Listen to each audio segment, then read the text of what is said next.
And where that came from was there's an economist named George Gilder who's very famous and very bright.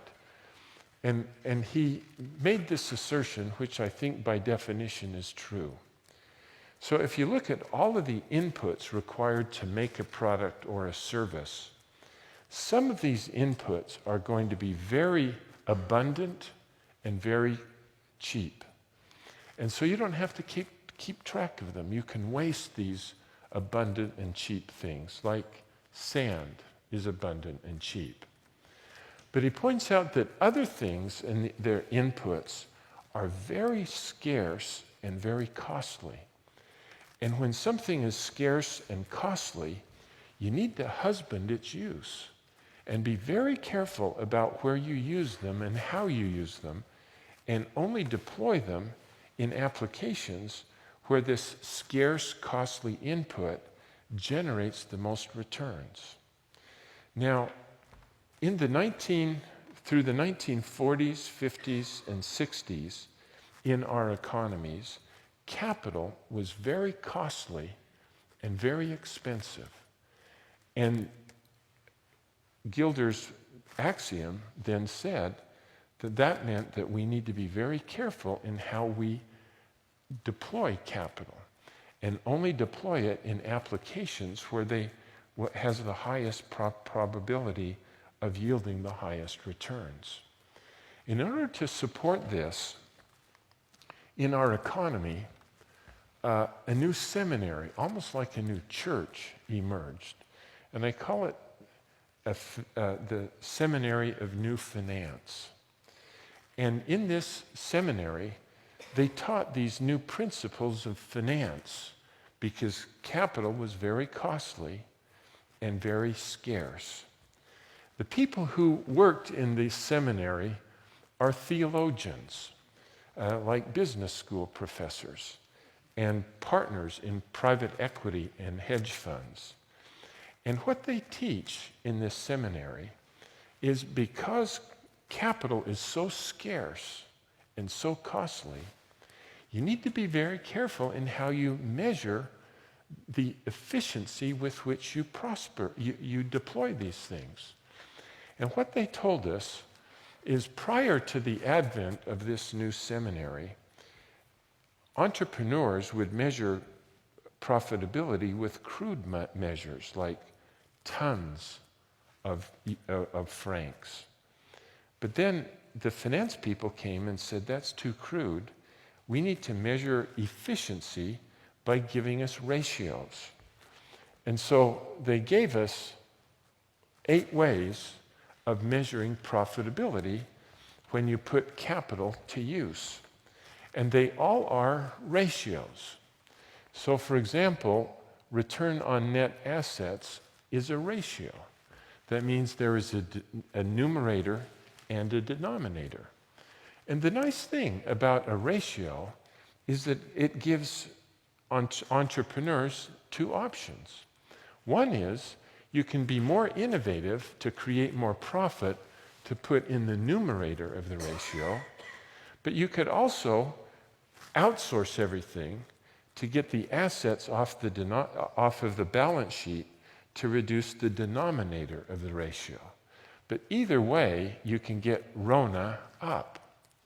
And in a similar way, number 4 here, internal rate of return, is a ratio. The numerator is profitability, the denominator is time. And so you can get internal rate of return up with one of 2 ways. One, make more profit. The other is to only invest in things that pay off in the very fast time horizon. Either lever made internal rate of return go up. So I'm not very good at explaining this, but I hope you get the sense of what's going on. So because of this, these concepts were developed primarily into the 1960s and 70s, but by the late 1980s, these doctrines were taught in this seminary. And the seminary are business schools. And then the students got baptized into this new religion. Then they took positions in finance, in corporations, or private equity shops and venture capital shops. And this is what they started to do starting in the late 1960s or 1980s. So the efficiency innovations would create capital. And then the company had to decide, should we use this capital to invest in the next generation of empowering innovations? And when they looked at that possibility, it just didn't look right, because efficiency innovations only take root after 5 or 10 years. And so internal rate of return goes down because efficiency innovations take too long to pay out. And then if they invest in these things because they grow, you'll have to put a lot of capital back on the balance sheet. And so it uses capital, which means that RONA goes down. On the other hand, they realized if we just let capital to reinvest in efficiency innovations, the nice thing about efficiency innovations is that they pay off quickly in 1 year or 2, and rather than putting capital on the balance sheet, it takes even more capital off of the balance sheet. And it just made no sense to invest in empowering innovations when the returns for efficiency innovations were great. And so they do that, and then when the capital re-employed, they looked again, saying, does it make any sense for us to invest in empowering innovations? Actually, it doesn't, because RONA goes down, internal rate of return goes down. On the other hand, if we invest it in efficiency innovations, we actually get more capital. And if we have more capital, we can invest more capital to create more capital, which we can then invest to create more capital, and on and on and on. And so what's happened in your economy and in ours is that we just spend very little capital actually emerges from that process to create the next round of empowering innovations. In America, in the last 2.5 decades, we have generated about 1/3 the number of empowering innovations than our economy created in the 50s, 60s, and 70s. And I bet if you calculate that for France, you would see the very same thing or worse. And instead of investing to create the jobs that are required to create growth, what your financial people are causing you to do is to invest over and over again in efficiency innovations. And so your economy, Britain's economy, Americans' economy, Japan's economy are just awash in capital. There is cash everywhere, and the cost of capital is nearly zero. And yet, we're not able to create growth because the way we measure profitability causes it not to make any sense. And if you want to look at what the future of America and France is, just look at Japan to get a sense for what the future of our companies, our nations look like.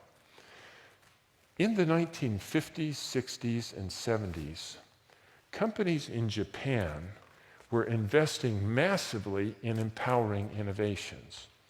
So Toyota made a car so affordable that the rebar of humanity, people we call college students, can actually own a car.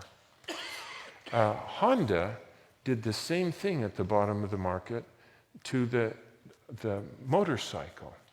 Sony came at the bottom of the market and made radios and televisions so affordable that many more people had access to those products. And Sony did it to Xerox. And over again, in the 50s, 60s, and 70s, these companies in in Japan made products so affordable and accessible that they allowed billions of people in the world to own and use things that previously weren't possible. And as a consequence, anybody who could walk had a job in Japan. Their unemployment in Japan for those 3 decades was less than 2%. But in the late 1980s, in Japan, they started to hire MBAs who were generated in business schools like ours. And as they looked at how you measure profitability, it made no sense to them to invest in empowering innovations.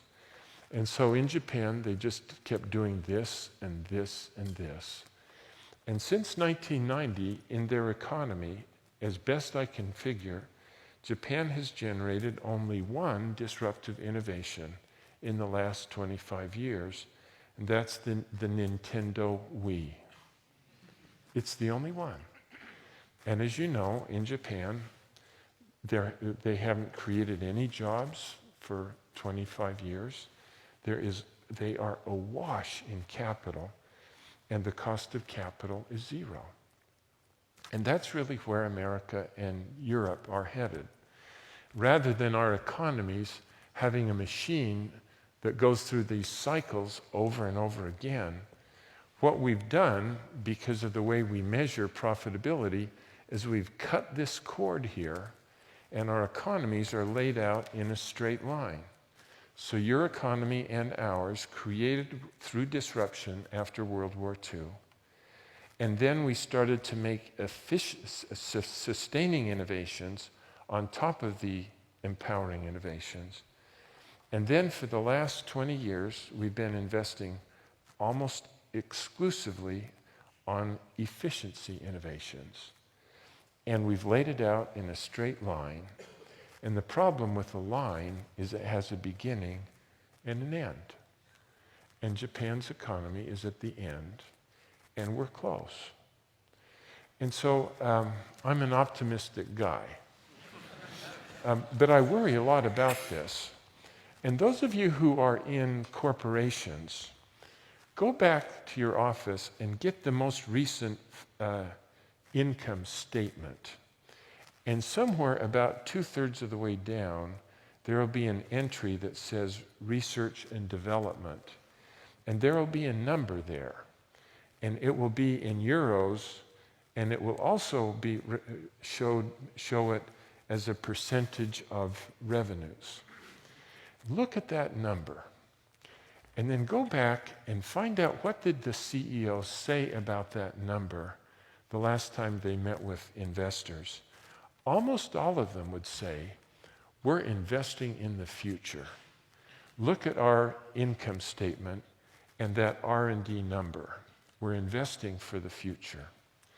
If you then get back an X-Acto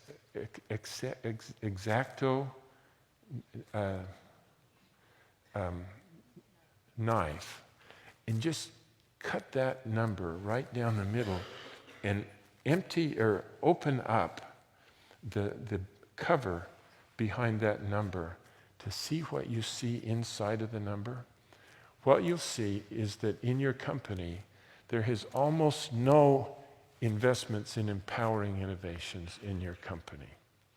What you'll see is quite a bit of investment in sustaining innovations, but most of the investment is in efficiency innovations. And so that's what's underneath, but they just close the number so nobody sees underneath that their investments aren't investing for growth. And the reason why our economies aren't growing is at the level of our companies, we're not growing. So if we have this time when we have our panel discussion, I'd like to visit with that a little bit more if you're interested. So, 2 points so far. The first one is, if you want to be sure that you kill the competitors rather than having the competitors kill you, you want to be sure you come in at the bottom of the market so that you create a situation where the giant is motivated to flee rather than fight you. And that doesn't guarantee success, but that's an important element of success. Number two, you got to be careful in how we measure profitability, because in the current system, finance causes us never to invest in growth.